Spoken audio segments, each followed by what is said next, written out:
നോക്കിക്കേ, ഇന്നൊരു easy lunch box റെസിപ്പിയാണ് കേട്ടോ. ഒരുപാട് ഇൻഗ്രീഡിയൻസ് ഒന്നും വേണ്ടാത്ത എന്നാൽ വളരെ ടേസ്റ്റി ആയിട്ടുള്ള ലെമൺ റൈസ് ആണ്. സോ ലെമൺ റൈസ് ഉണ്ടാക്കാൻ വേണ്ടിയിട്ട് ഒരുപാട് ഇൻഗ്രീഡിയൻസിൻ്റെ ഒന്നും ആവശ്യമില്ല. കുറച്ച് വെളിച്ചെണ്ണ ഒഴിക്കുക, കടുക് ഇട്ട് പൊട്ടിക്കുക, പിന്നെ അതിലേക്ക് ഉഴുന്ന്, കടലപ്പരിപ്പ്, പിന്നെ നമ്മുടെ കയ്യിലുണ്ടെങ്കിൽ കാഷ്യൂനട്ട്സോ പീനട്ട്സോ ഒക്കെ ഇട്ട് ഒന്ന് മിക്സ് ചെയ്തെടുക്കാവുന്നതാണ്. ഒന്നൊരു ഗോൾഡൻ ബ്രൗൺ നിറമാകുന്നിടം വരെ നമ്മളൊന്ന് മിക്സ് ചെയ്തെടുക്കണം. അതിനുശേഷം അതിലേക്ക് വറ്റൽമുളക്, കറിവേപ്പില, പച്ചമുളക് നമ്മളുടെ എരിവിന് ആവശ്യത്തിന്, പിന്നെ ഒരു ചെറിയ ഇഞ്ചി ചെറുതായിട്ട് അരിഞ്ഞതും കൂടി ഞാൻ ഇട്ടിട്ടുണ്ട്.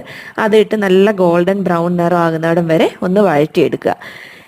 അതിലേക്ക് ഒരു ചെറിയൊരു 1/4 ടീസ്പൂൺ മഞ്ഞൾപ്പൊടിയും കുറച്ച് കായപ്പൊടിയും കൂടി ഞാൻ ഇട്ട് കൊടുക്കുന്നുണ്ട്.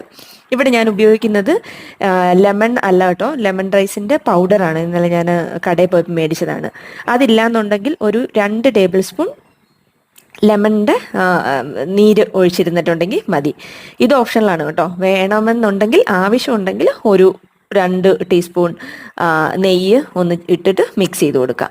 അതിലേക്ക് നമ്മൾ ഊറ്റി എന്താ പറയുക, കറക്റ്റ് വേവിൽ വേവിച്ച് വെച്ചിരുന്ന ബസ്മതി അല്ല, ഞാനിവിടെ ജീര റൈസാണ് എടുത്തിരിക്കുന്നത്. ബസ്മതി റൈസ് ഉപയോഗിച്ചിട്ട് നമുക്ക് ഉണ്ടാക്കാവുന്നതാണ്. അതുപയോഗിച്ച് നല്ല രീതിയിൽ മിക്സ് ചെയ്ത് കൊടുക്കുന്നുണ്ട്. പതിയെ വേണം മിക്സ് ചെയ്യാൻ, കാരണം നമ്മളുടെ അരി വേവ് കൂടി പോയിട്ടുണ്ടെങ്കിൽ അതങ്ങ് പൊടിഞ്ഞു പോകും.